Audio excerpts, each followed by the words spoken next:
estado hablando una serie sobre los últimos tiempos, hoy es la tercera parte, y hemos estado hablando acerca de los eventos, las señales, basado en Mateo 24, que fueron las palabras de Jesús acerca de los últimos tiempos. Y basado en eso, he estado preparando todo este tema, pero resulta que el capítulo 25 nos habla sobre qué es lo que tenemos que hacer mientras llega Jesús. Hay un problema en nosotros como iglesia, en algunas personas, y es que muchos cristianos se han volcado a la investigación. Yo pienso que se han pasado un poquito exagerado con el tema de saber los tiempos. Es decir, un afán en conocer los detalles que Dios no le interesó darnos. Sin embargo, se están buscando desesperadamente. ¿Cómo se llama el anticristo? ¿De qué manera va a venir la gran tribulación? ¿En qué país se hará?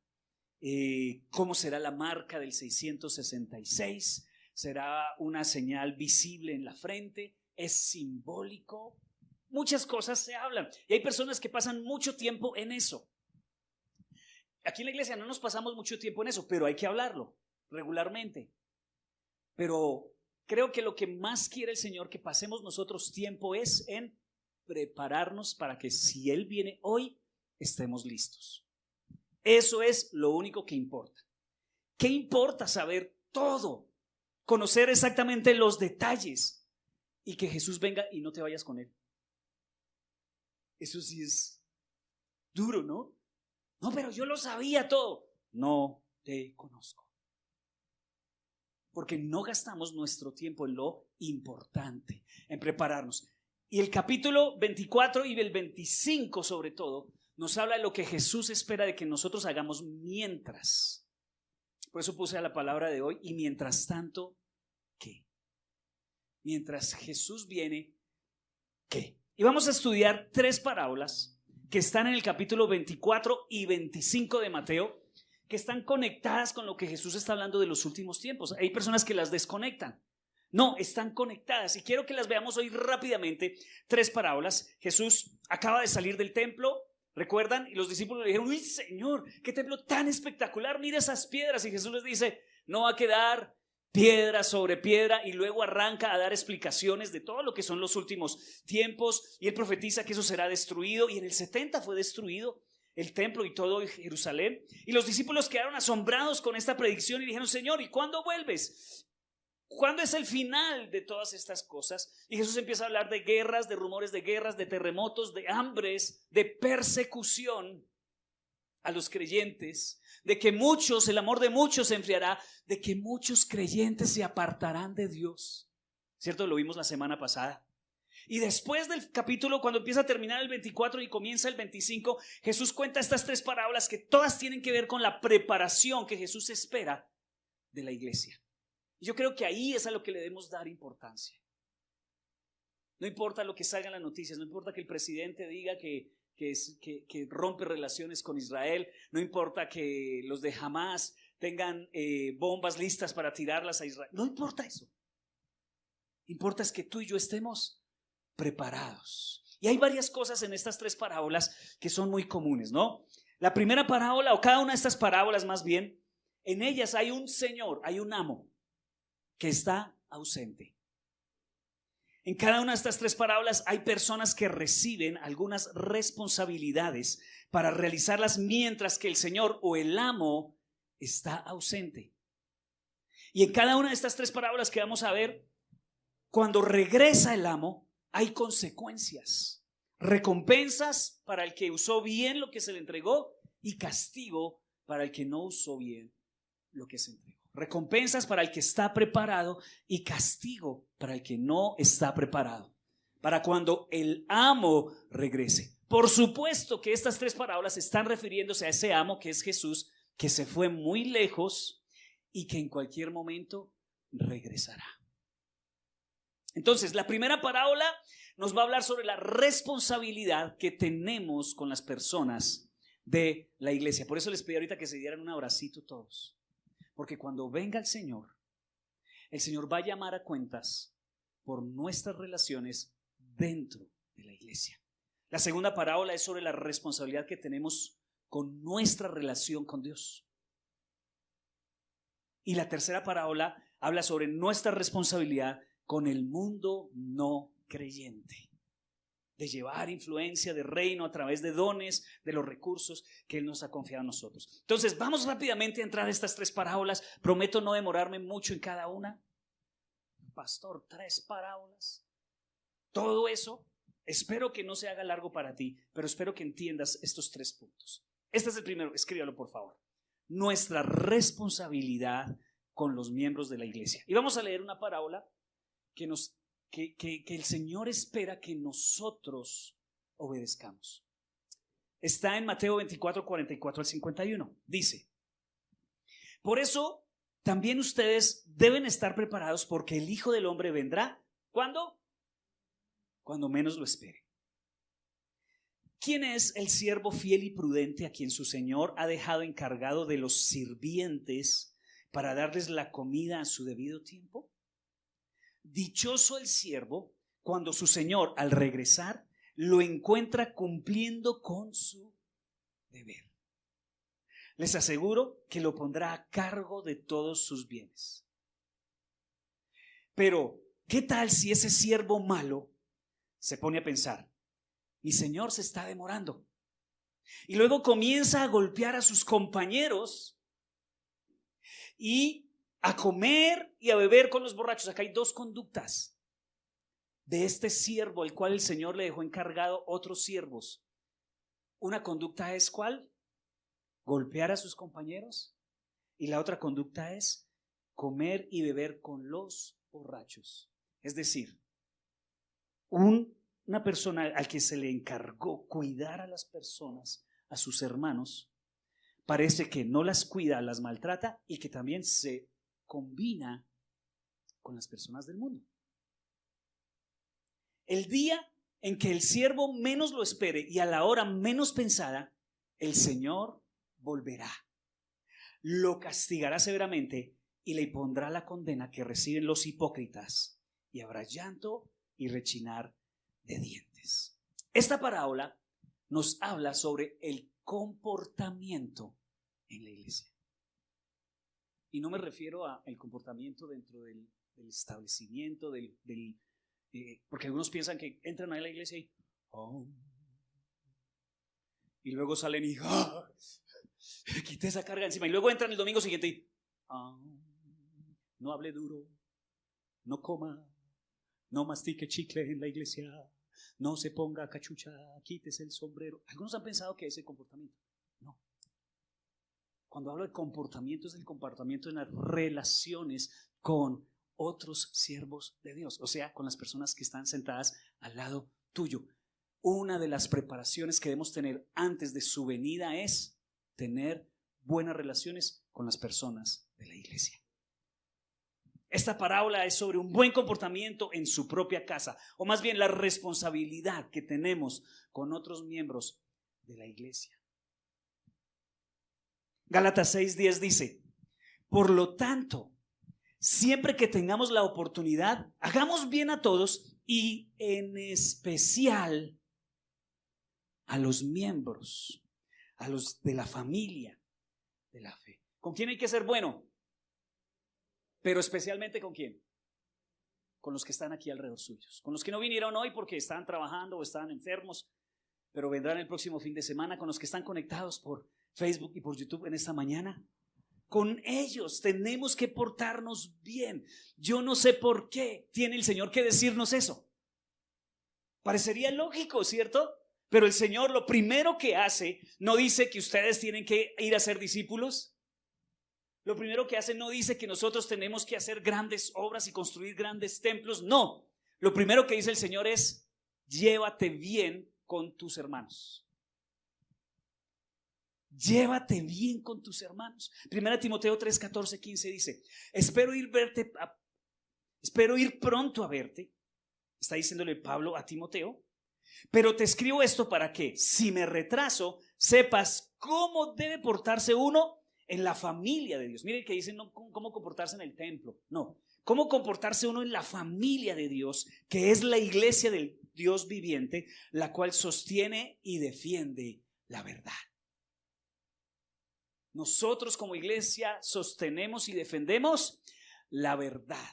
Cada uno de nosotros en nuestras casas, en nuestro trabajo, sostenemos y defendemos la verdad. Pero Pablo le dice a Timoteo, deben portarse bien entre ustedes, deben amarse, deben cuidarse, deben soportarse, deben sanarse mutuamente. Una de las frases que encontramos muy repetidas en el Nuevo Testamento es la frase unos a otros. Perdónense unos a otros. Ámense, apóyense, sopórtense unos a otros, unos a otros. La palabra de Dios siempre nos habla de vivir en comunidad, de vivir en comunidad, de estar en comunidad. Aprender a amar solo puedes estar dentro del contexto de la iglesia. Tú no puedes decir que amas y no perteneces a una iglesia. ¿A quién vas a amar? ¿A quién vas a amar? Fuera de la iglesia no puedes amar. Necesitas la iglesia para tener personas difíciles de amar, para amarlas.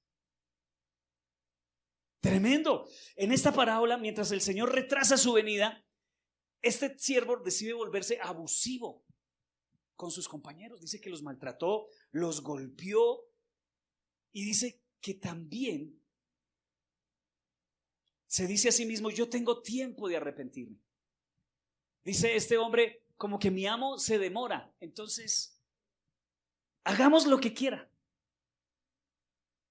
Mi amo tal vez trata de no venir y me dejó a cargo, yo soy muy importante, yo hago lo que quiera con la gente. Esa es la actitud que tenía este hombre, y el comportamiento de este hombre empezó a mostrar que se había desviado del propósito de Dios. Cuando nosotros andamos en contiendas, divisiones, cuando nosotros le cogemos fastidio a la iglesia o a las personas de la iglesia, estamos fuera del propósito de Dios. ¿Por qué es tan importante en este tiempo este mensaje?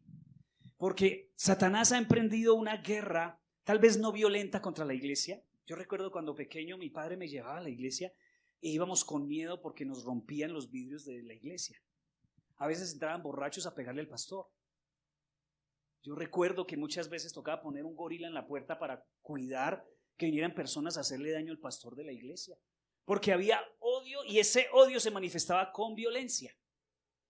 Hoy en día en algunos lugares del mundo hay violencia, pero ¿sabes qué? Tenemos una libertad tremenda. Tú puedes venir y no hay problema. Mira, estamos en un ambiente tranquilo. ¿Cuál es la herramienta que Satanás ha usado este tiempo? Desprestigiar la iglesia. Pregúntele a la gente sobre la iglesia. ¿Qué es lo primero que dicen? Ladrones, los pastores se acuestan con las mujeres de la iglesia, los pastores se roban los diezmos, la pederastia, el abuso infantil, el desprestigio de la iglesia. Y hay creyentes. Yo me he encontrado con creyentes, pastor, yo creo en Dios, pero no creo en la institución. Es lo mismo que si usted me invita a almorzar ahorita a mediodía y me dice, pastor, vaya a almorzar conmigo, pero no lleve a su esposa. ¿Qué piensa el Señor? Cuando nosotros creemos todos esos cuentos y vivimos hablándolos también, compartiendo un mensaje de odio con la iglesia. Entra a las redes sociales y todo lo que se dice acerca de la iglesia. Yo como pastor tengo muchas veces que leer unos comentarios terribles en las redes sociales cuando transmitimos, de gente que ataca a la iglesia, y son gente que, entre comillas, creen en Dios. Hay muchos que no creen en Dios, pero hay muchos que sí creen en Dios, es decir, que podríamos considerarlos hermanos, y están desprestigiando también la iglesia. Y el Señor Jesús le dijo, eso es una señal de que no estás preparado para mi segunda venida. Porque una de las cosas por las cuales yo te voy a pedir a ti cuentas es por cómo trataste a tus hermanos.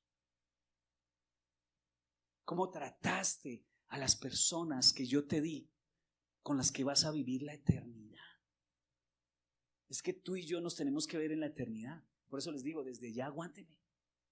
Y yo tengo que aguantármelo a ustedes de ya, porque somos los que vamos a compartir la eternidad. Allá en el cielo vamos a estar juntos desde ya. Aprendamos a amarnos. Tenemos que hacer que nuestras relaciones sean correctas en la iglesia. Eso debe ser prioridad. Por eso yo oro, porque el lugar donde más se hieren las personas es la iglesia. Nosotros tenemos un pellejo duro en la calle, pero en la iglesia tenemos un pellejo delicado. ¿Cierto? La semana pasada hablaba sobre eso. Si a ti en el barrio te tratan mal, tú no te vas del barrio. Si en el colegio te hicieron bullying, te quedas en el colegio y te lo aguantas. Ya andas a tu papá o lo arreglas. Si yo peleo con mis hermanas, yo no me voy de la casa ni me cambio el apellido. Pero si en la iglesia alguien te miró mal, odio la iglesia. La iglesia me hirió, hizo mucho daño, la institución. Por eso no puedo creer en Dios. Ese discurso por todo lado. Tenemos que tener un pellejo duro y un corazón blandito con nuestros hermanos, que muchas veces son los más difíciles de perdonar. ¿Sí o no? ¿Por qué? Porque yo esperaba eso de cualquier persona, menos de. Escuché la historia de un pastor que llegó a un pueblito, lo mandaron a esa iglesia, el viejito estaba como pastor y lo trasladaron, entonces pusieron un pastor joven. Y llegó el pastor joven a la iglesia y, hermanos, ¿cómo están? Soy su nuevo pastor. Pastor, qué bien. Entonces, como él no conocía todas las historias que habían pasado en esa iglesia por mucho tiempo, se le acercó un hermano y le dijo: pastor, yo quiero ser claro con ustedes desde el principio. Nosotros tenemos un conflicto con esa familia. Nosotros peleamos con esa familia. ¿De verdad? Sí, fue grave. Bueno, ok, déjeme yo averiguo. Hablo con ellos y miramos a ver si podemos solucionar, ¿cierto? Porque no está bien que ustedes estén peleados. No sé, pastor, usted verá qué hace, pero yo le advierto de antemano que yo con esa gente, ellos se sientan a este lado y yo me siento a este otro lado. Y el pastor se fue cabezón, dijo: no, esto hay que solucionarlo. Entonces se fue donde la otra familia a averiguar cuál fue el chicharrón. ¿Qué más? Oiga, ¿es cierto que ustedes están peleados con esta familia? Sí, pastor, llevamos 15 años peleando. ¿Qué? ¿15 años? Te digo una cosa, esta familia no estaba esperando la segunda venida de Jesús. Estas familias no eran conscientes de que Jesús estaba por venir. Hay gente que se indigna, sale a la iglesia: me voy. Si me pierdo es por culpa suya. No, señor, eres inconsciente de que Jesús está por venir. Cuando no tienes buenas relaciones con tus hermanos, o sea, los problemas han de surgir, pero si tú eres consciente de que Cristo está por venir, ¿qué vas a hacer? Solucionas esto porque tú no quieres encontrarte con que Jesús venga. ¿Qué dijo Jesús cuando vino y encontró este hombre así? ¿Qué hizo? Ahí lo leímos. Dijo que lo castigó y lo mandó al lugar donde está el lloro y el crujir y el rechinar de dientes. Esas dos palabras, el lloro y el rechinar de dientes, son una simbología del infierno. Dios dice: no es que no tengan problemas, sino que ustedes no los solucionen. ¿Por qué? Porque creen que Jesús tarda. Y muchas personas no solucionan sus problemas interpersonales solamente porque creen que Jesús está demorado en volver. Ese pensamiento es terrible. Esta familia que les conté de este pastor en esa iglesia no tenía los ojos puestos en la segunda venida de Jesús. Se aferraron a su amargura, al resentimiento con otros miembros de la iglesia. Pregunta reflexiva: ¿tienes asuntos sin resolver con miembros de la familia de Dios? Tal vez personas que llegan de otra iglesia a esta iglesia huyendo a los problemas que tuvieron en otra. Bien recibidos acá. Somos hospitalarios, la iglesia está abierta para todos, pero tienes que solucionar lo que causó la herida. Y aquí puedes seguir, no hay ningún problema. O si te quieres ir de acá a otro lugar por algo que nosotros te hicimos sin querer queriendo, por algo que alguno, ok, decidiste irte, ok, pero que no llegue Jesús y en tu corazón haya resentimiento. Que no llegue Jesús y te encuentre hablando mal de otros creyentes. Impresionante, ¿sí o no? Hay cosas sobre las que tienes que arrepentirte, o tal vez a veces vas a tener que hacer restitución. Arréglalas ya. Dios te va a ayudar a hacerlo, pero arréglalas ya pensando en que Jesús está por venir. Nuevamente, ¿qué sacas con saber dónde el nombre del anticristo y dónde va a estar y cuál va a ser la señal? ¿Qué sacas si tienes conflicto con tus hermanos sin solucionarlos? Dios está intentando ayudarte a arreglar alguna situación en su casa que no está bien y te está contaminando, y aparte de eso estás contaminando a otros, porque una persona herida, recuerde, un vaso roto corta. Entonces, si tú estás herido contra la iglesia, llenas de heridas a otra persona. ¿Sabes por qué muchos hijos se apartan de los caminos del Señor? Porque los papás están heridos con la iglesia y les traspasaron esa herida a los hijos. Ten cuidado de lo que hablas en la mesa. Sana tu corazón, pero ten cuidado de lo que dices acerca de la iglesia y de tus hermanos. También vimos la otra conducta que tenía él. No solo maltrataba a sus compañeros, sino que dice que se fue a emborracharse con los borrachos del pueblo, ¿cierto? Entonces es alguien que tiene cosas no saludables en su corazón porque cree que Jesús se demora en llegar. Tal vez se la lleve bien con las personas, pero pues yo me acuesto con mi novio porque como Jesús de pronto se demora en llegar. ¿Sí? Eso yo, el que peca y reza empata, porque Jesús como se demora en llegar. Yo me comprometo con el Señor después de que haya cumplido muchas metas en mi vida, porque como Jesús se demora en llegar.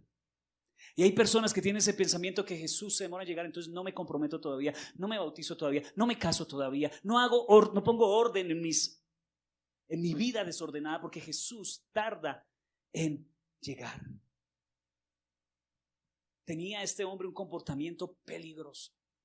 Y un comportamiento peligroso es creer que Jesús se tarda. Entonces puedo seguir pecando, porque como Él se demora. Yo les he contado que hubo un hombre que se acercó a mí y dijo: pastor, yo solo le pido a Dios que me dé 10 segunditos antes de morir para arrepentirme. Y yo le preguntaba: ¿por qué no lo hace desde ya? Porque en la mente que hay, Jesús tarda en llegar. Mire, la gran victoria de Satanás no es el ateísmo, decir que no hay Dios, hacerle creer a la gente que no hay Dios. No es decirle a la gente, hacerle creer que no hay infierno. No, esa no es la gran victoria de Satanás. La gran victoria de Satanás, ¿sabes cuál es? Hacerle creer a las personas que Jesús tarda en regresar. Porque acá hay muchas personas que creen en Dios. Pregúntale a todo el mundo que está en la calle, todos creen en Dios. Bueno, la mayoría. Aunque en el corazón todo el mundo sabe que Dios existe, pero lo expresa con palabras de que yo no creo. Bueno, ok, pero sí en el corazón sabe. ¿Cuál es el problema? Que creen que tienen mucho tiempo. Mire, yo estoy re sorprendido. Yo tengo 45 años. Yo dije: ¿a qué horas cumplí 45? ¿Qué hace que yo estaba en el colegio? ¿Qué hace que yo veía 2 canales nada más de televisión cuando chiquito? Canal 1 y el otro. Eso hace nada. Tengo recuerdos frescos. ¿A qué horas cumplí 45 años? Mire, la vida es un soplo. La vida es un soplo. Los jóvenes miran para adelante y dicen: todavía me falta mucho. No, yo estoy demasiado cerca ya que el Señor me llame a su presencia. Pasan los años y ya estamos cada vez más cerca. Es decir, tú no sabes. No puedes decir: algún día voy a vivir etapas. No digas eso, porque eso es caer en la trampa del enemigo que te hace pensar que Cristo está demorado. El tiempo pasa de un momento para otro. En el versículo 49 decía: y luego comienza a golpear a sus compañeros y a comer y beber con los borrachos. No estaba con los borrachos para hacerlos salir de su atadura, ¿no? No los estaba redimiendo ni evangelizando, estaba revuelto con ellos, combinado con ellos. Hay muchos cristianos hoy que están combinados con el mundo. Es decir, si no dicen que son cristianos, nadie lo nota. ¿Su familia lo nota? ¿O usted tiene que decirlo? O cuando usted dice, todos dicen: sobre todo. ¿Por qué? Porque en su mente hay un pensamiento de que Cristo se demora. Es necesario establecer algún tipo de alertas en nuestra vida para no dejarnos alejar. Nunca debemos descuidar o vivir con un pensamiento de que Cristo se demora, porque no lo sabemos. Lo único que sé es que Jesús sí regresará, no dejes que te encuentre con los pantalones abajo.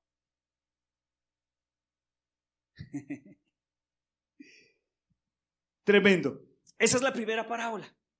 Entonces Jesús, ¿qué espera que hagamos mientras Él regrese? Que tengamos buenas relaciones con las personas de la iglesia. Segunda cosa que el Señor espera mientras Él vuelve. Él nos da a nosotros, nos entrega una responsabilidad individual. Y esta es la parábola de las 10 vírgenes. Ustedes la han escuchado, habían 10 vírgenes. Bueno, voy a leerla. Mateo 25, 1 al 13 dice: el reino de los cielos será entonces como 10 jóvenes solteras que tomaron sus lámparas y salieron a recibir al novio. 5 de ellas eran insensatas y 5 prudentes. Las insensatas llevaron sus lámparas, pero no se abastecieron de aceite. En cambio, las prudentes llevaron vasijas de aceite junto con sus lámparas. Y como el novio tardaba en llegar, a todas les dio un sueño y se durmieron. Todas se durmieron. A medianoche se oyó un grito: ¡ahí viene el novio! ¡Salgan a recibirlo! Entonces todas las jóvenes se despertaron y se pusieron a preparar sus lámparas. Las insensatas dijeron a los prudentes: denos un poco de su aceite porque nuestras lámparas se están apagando. No, respondieron estas, porque así no va a alcanzar ni para nosotras ni para ustedes. Es mejor que vayan a los que venden aceite y compren para ustedes mismas. Pero mientras iban a comprar el aceite, llegó el novio. Y las jóvenes que estaban preparadas entraron con él al banquete de bodas y se cerró la puerta. Diga conmigo, se cerró la puerta. La puerta se va a cerrar en algún momento. Ahorita está abierta, pero la puerta se va a cerrar en algún momento. Se cerró la puerta. Después llegaron también las otras. Señor, Señor, todas jugadas de la risa, suplicaban: ábrenos la puerta. No, no las conozco, respondió él. Por tanto, agregó Jesús, manténganse despiertos porque no saben ni el día ni la hora. Aquí la palabra clave es: no las conozco. Esta parábola es sobre una relación personal con el Señor. Las 10 jóvenes tenían mucho en común. Todas esperaban el regreso de Jesús. Todas tenían lámparas.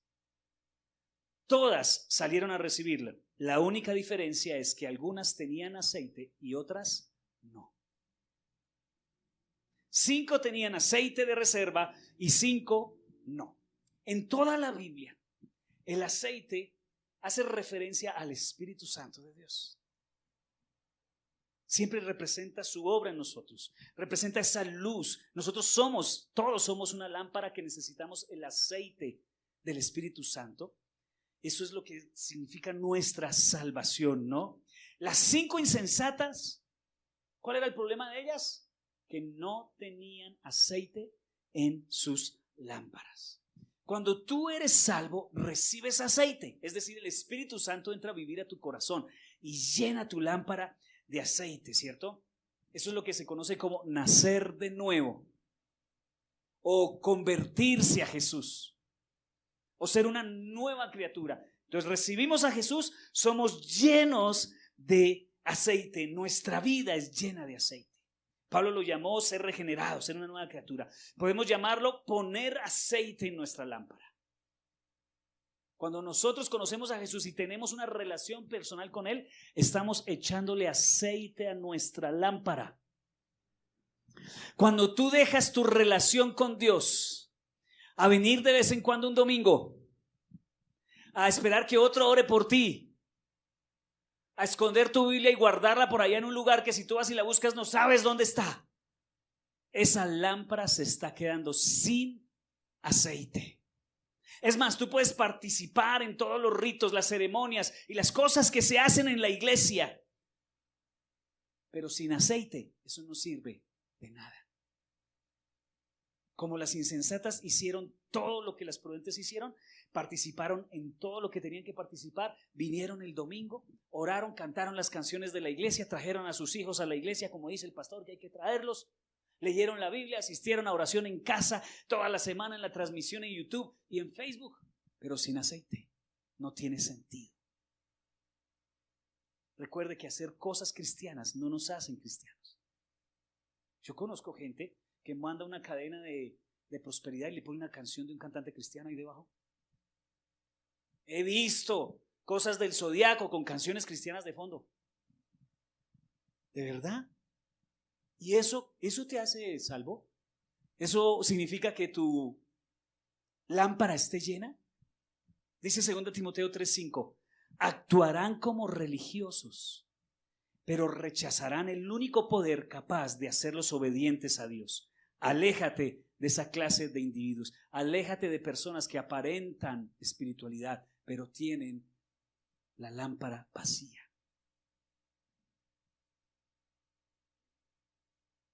Hay otra cosa que se parecía, que tenían las dos chicas, los dos grupos de muchachas, es que eran vírgenes, ambas.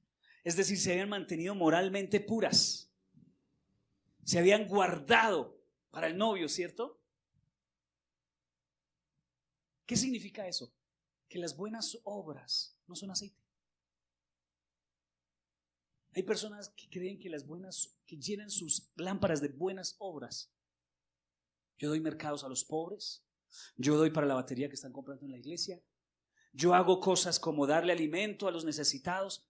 Eso hay que hacerlo, claro que sí, pero eso no es lo que llena tu lámpara de aceite. Las dos se habían guardado, habían hecho buenas obras, estaban ahí con la mejor disposición de esperar al novio, buenas obras, pero las buenas obras no salvan a nadie. ¿Recuerdan a Cornelio, el centurión romano? Hacía muchas buenas obras. Le daba plata a la sinagoga, ayudaba a los pobres, era buen jefe. Y hay gente que vive así, son buenos jefes, buenos empresarios, pagan justo, pagan a tiempo, actúan mejor que muchos cristianos. Esa es la realidad. Hay gente muy atea, pero muy buena. Su lámpara está vacía, pero son muy buenos. Y hay gente dentro de la iglesia que son terribles. Sin embargo, hay aceite en sus lámparas. Qué raro, ¿sí o no? Porque la gente no ha entendido de qué se trata el reino de los cielos. No se trata de tus obras. Las buenas obras de Cornelio no lo llevaron a la salvación. Hay gente que ha dicho, yo conozco gente que vive mejor que cualquier cristiano. Qué bien, pero eso no es lo que salva. La salvación es por gracia y por fe y nada más. Y nada más. Entonces, estas vírgenes tenían la vasija, el aceite. No había aceite en su lámpara. Otra cosa de estas vírgenes insensatas es que tuvieron muchas oportunidades y advertencias. ¿Vieron a las prudentes guardar aceite? Oiga, estas, ¿por qué traen esas otras cocadas de aceite? No me interesa, dejémoslo así. Hay personas que quieren vivir del aceite de otros. Vaya a la iglesia y ore por mí, que eso es bueno. Busque de Dios, que Él le hace bien a nuestra familia. Y no pueden vivir del aceite de otros. Yo le digo a mis hijos, si yo no vengo a la iglesia, ¿ustedes vienen? Esposos, si su esposa no viene a la iglesia, ¿usted viene? Esposa, si su esposo no viene a la iglesia, ¿usted viene? Si su esposo no hace un devocional, esposa, ¿usted no hace un devocional sola? Hijos, si sus papás no se reúnen a orar con ustedes, ¿ustedes oran solos?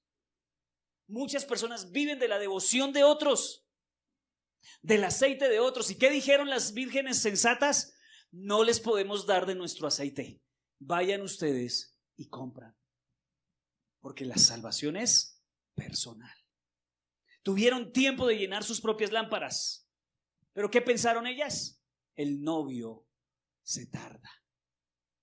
Una vez hablé con una mujer, vivía la vida loca y tenía muchas necesidades. Pastor, óreme. Claro que sí, oramos. ¿Qué te pasa? Tal y tal cosa. Uy, Señor, ayúdala. Te espero el domingo en la iglesia. No, pastor, déjeme un tiempo que soy muy joven. ¿Qué? Y era una señora. Soy muy joven, pastor, para ir a la iglesia. ¿Qué quiere decir ahí? ¿Qué pensaba ella? Jesús tarda. Jesús tarda. Ese fue el pensamiento de las vírgenes insensatas. Jesús tarda. El novio se demora en regresar. ¿Hay alguien en tu casa que tiene aceite? Tal vez tu esposa, tu esposo, tu papá, tu mamá, alguno de tus hijos. Tal vez has sido transformado por Dios. ¿Tú por qué te retrasas? Cuando se dieron cuenta que era inminente la llegada del novio, pidieron aceite y ¿qué les dijeron? Vayan a comprar el suyo. Se fueron a comprar y llegó el novio. No debes hacer que tu relación con Dios dependa de alguien más. No esperes que alguien tenga una vida espiritual por ti. Esto no funciona así. Que tú seas hijo de padres creyentes no garantiza nada. Si tú tienes ese pensamiento, eres como de las 5 vírgenes insensatas. Si tú piensas que entrar al cielo es por herencia. ¿Sí? Escuche bien, Colombia se conoce a nivel mundial como una nación cristiana. ¿Cierto? Tú escuchas, Colombia es una nación cristiana porque el gran porcentaje de Colombia es cristiana. Va y uno mira, ¿y qué? ¿Qué es lo que pasa? La gente cree que Jesús tarda. Y entonces somos cristianos es porque es una nación cristiana. Entonces yo soy cristiano por estar en una nación cristiana. No es cierto. No es cierto. No dejes que dependa de otros. Tiene que depender o tienes que conseguirlo por ti mismo. La relación con Dios de tus padres o de tu esposo no te va a llevar al reino de los cielos. ¿Qué pasó cuando regresaron? Golpearon la puerta. Señor, Señor, la puerta está cerrada. Ábrenos. Iglesia, hay un momento en que se acaba la oportunidad. Hay un momento en que se acaba la oportunidad. Ahorita hay apertura. Puedes entrar. Todo el mundo puede entrar si quiere.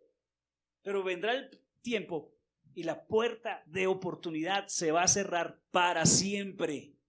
Para siempre. Eso no es, ay, bueno, dejemos un ratico que el Señor se llene de compasión y eso nos abre después. Algunos han pensado eso. Eso, hijito, me va a morir. Le doy una platica para que usted pague una ceremonia y me saque del infierno. Eso no es el mensaje bíblico. No es el mensaje bíblico. La Biblia dice que se cerrará la puerta y después de cerrada, ya. ¿Cuándo se cierra la puerta? Una de dos, cuando tú te mueres o si Él regresa. Ahí se cierra la puerta y la Biblia dice que muchos van a golpear y Jesús, con mucha tristeza en su corazón, va a decir como les dijo a las muchachas: no las conozco. Todo se trató de una relación con Jesús aquí en la tierra. Si tú no tienes una relación personal con Él, no puedes decir, pero mi pastor, mi papá me llevaba a la iglesia. ¿Me abres por eso, Señor? Yo tengo Biblia en la casa. ¿Me abres, Señor? No, a mí me bautizaron cuando chiquito. ¿Me abres, Señor? No, la puerta se cerró. La puerta se cierra, iglesia.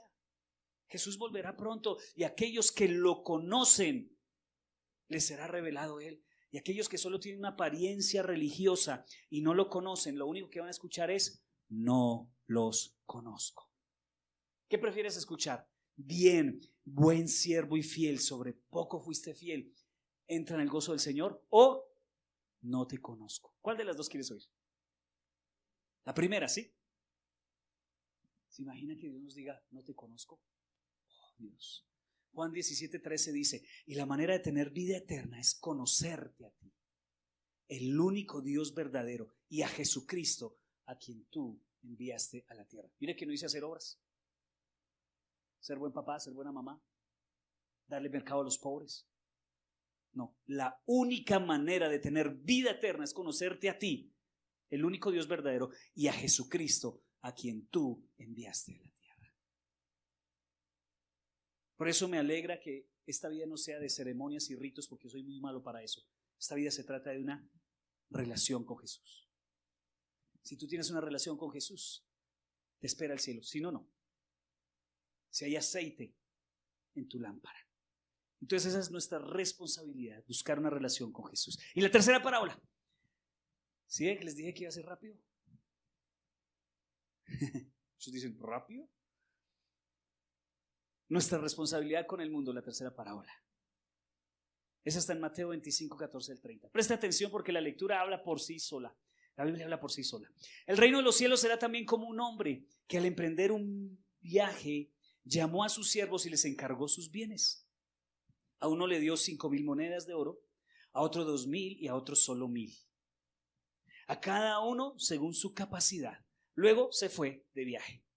El que había recibido las 5,000 fue enseguida y negoció con ellas y ganó otras 5,000.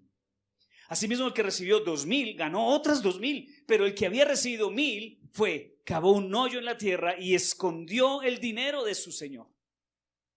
Después de mucho tiempo volvió el señor de aquellos siervos y arregló cuentas con ellos. El que había recibido las 5,000 monedas llegó con las otras 5,000. Señor, dijo, usted me encargó 5,000 monedas, mire, he ganado otras 5,000. Su señor le respondió, hiciste bien, siervo bueno y fiel. En lo poco has sido fiel, te pondré a cargo de mucho más. Ven a compartir la felicidad de tu señor. Luego también el que recibió 2,000 monedas, Señor, informó, usted me encargó 2,000 monedas. Mire, he ganado otras 2,000. Su señor le respondió, hiciste bien, siervo bueno y fiel. Has sido fiel en lo poco, te pondré a cargo de mucho más. Ven a compartir la felicidad de tu señor. Después llegó el que había recibido solo 1,000 monedas.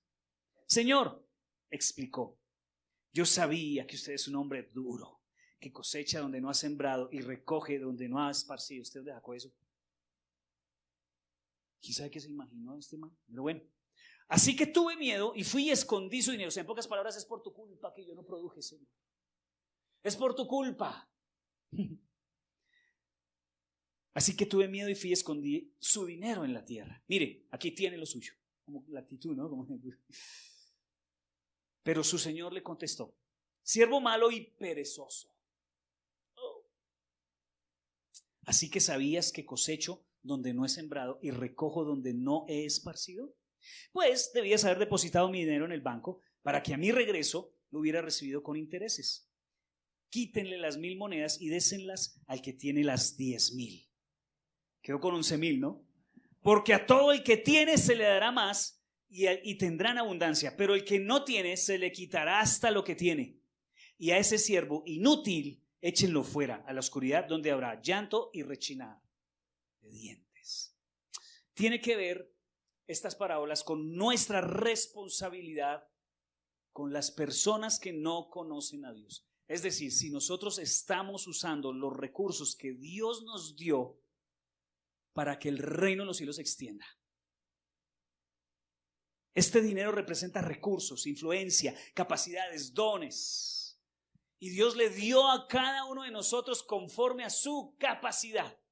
No hay persona que esté sentada en este lugar, en esta mañana, que no tenga algo que Dios le haya dado para ponerlo a producir mientras Él regresa, para comerciarlo mientras Él regresa. ¿Qué te ha dado Dios?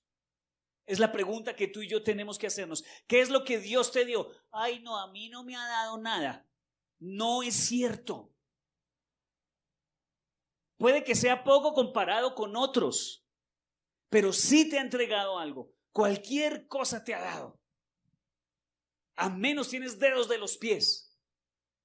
¿Por qué digo eso? Porque ayer estaba viendo un video de un chico que toca en la alabanza, no tiene brazos y toca con sus deditos de sus pies el piano. Yo quedé sorprendido. Lo estaba entrevistando Marcos Witt, un cantante de música cristiana muy reconocido. Estaba entrevistando al chico sin bracitos ni nada y con los deditos. Tiene una movilidad en esos dedos de los pies. Yo a duras penas me alcanzo a cortar las uñas de los dedos.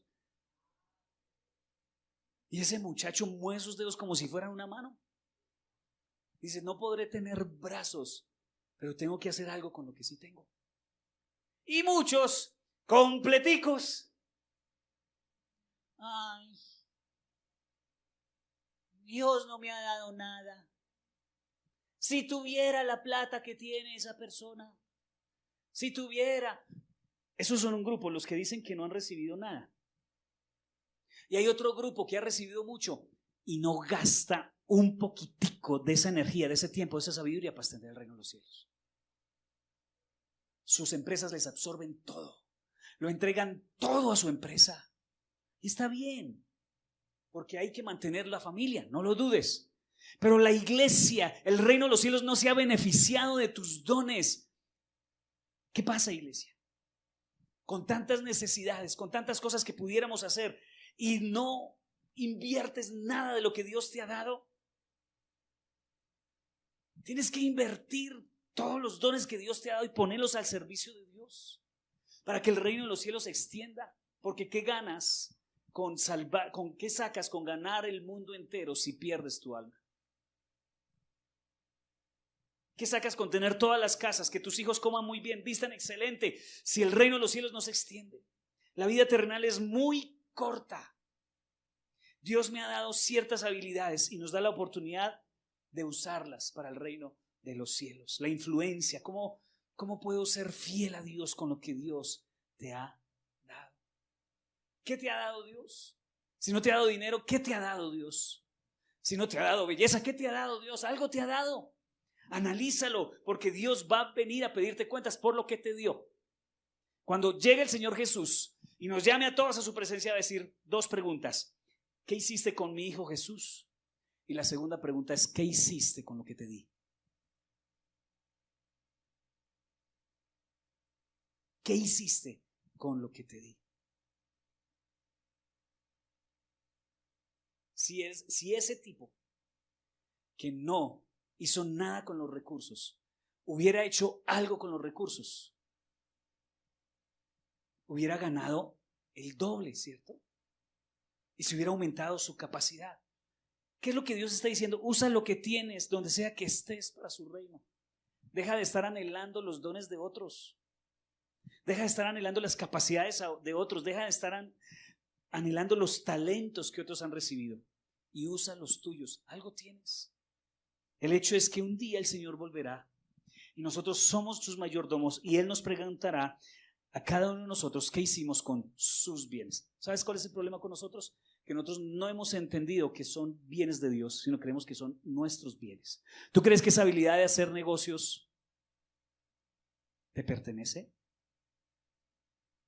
¿Tú crees que esa habilidad de atender al público te pertenece? ¿Tú crees que esa habilidad de hablar otros idiomas te pertenece? Tremendo, ¿sí? ¿Cómo gastamos nuestra energía y nuestras fuerzas en todo menos que en el reino de Dios? Todos los dones que tú tienes no son tuyos, son de Dios.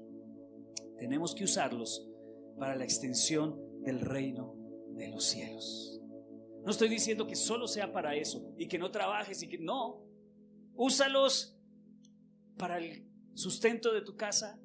Usa tus dones para el sustento de tu familia. Pero qué triste que tengas tantos dones y la iglesia de Dios no se beneficie de eso y el reino de los cielos no se extienda. Por eso, 3 cosas vimos el día de hoy. Nuestra responsabilidad con nuestros hermanos aquí presentes.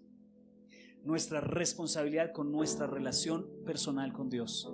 Y nuestra responsabilidad con las personas que no conocen de Dios a través de la utilización de mis dones. Iglesia, Cristo está por venir y Él va a llamar a pedir cuentas de cómo te portaste mientras Él venía.